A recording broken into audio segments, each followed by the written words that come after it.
آج کل دنیا بھر میں ایک نام بار بار سننے کو مل رہا ہے، جیفری ایپسٹین۔ لیکن بہت کم لوگ جانتے ہیں کہ یہ شخص کون تھا، کہاں سے آیا اور کس طرح دنیا کے طاقتور ترین لوگوں کے ساتھ جڑ کر ایک ایسا جال بنا جس نے معاشرے کی بنیادیں ہلا دیں۔ آج ہم آپ کو ایپسٹین فائلز کی کہانی سنائیں گے، وہ فائلز جن میں اس کی زندگی کے راز، اس کے تعلقات اور اس کے جرائم درج ہیں۔ ایپسٹین 1953 میں بروکلن، نیو یارک میں پیدا ہوا۔ تعلیم کے میدان میں وہ زیادہ کامیاب نہ ہو سکا۔ کوپر یونین اور نیو یارک یونیورسٹی میں پڑھائی شروع کی، لیکن دونوں جگہ سے ہی ڈراپ آؤٹ کر گیا۔ ریاضی اور فزکس میں اس کی صلاحیتیں نمایاں تھیں، اسی وجہ سے اسے مینہٹن کے ایک مشہور اسکول ڈالٹن اسکول میں پڑھانے کا موقع ملا۔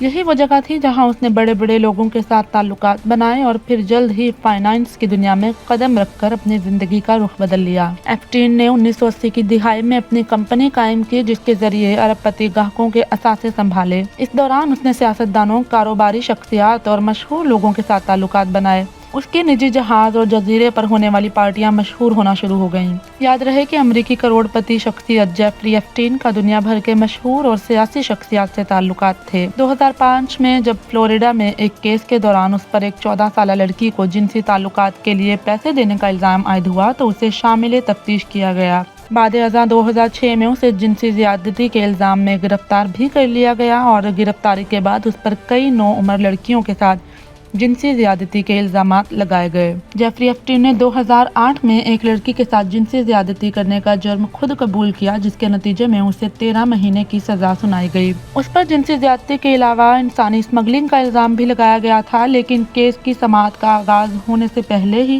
10 اگست 2019 کو ایپسٹین نیو یارک کی جیل میں مردہ پایا گیا۔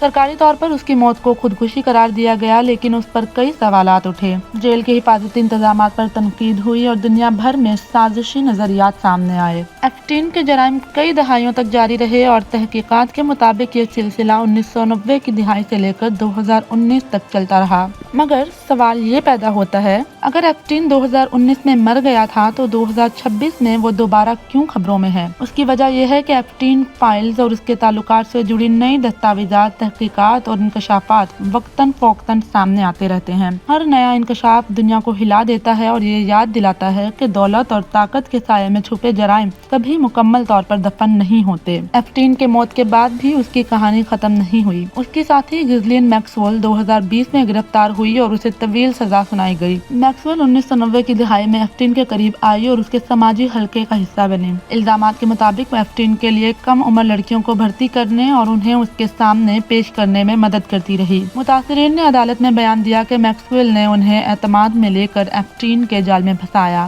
ایپسٹین فائلز آج بھی دنیا کو یاد دلاتی ہے کہ طاقت اور دولت کے پیچھے چھپے راز کس طرح معاشرے کو ہلا سکتے ہیں۔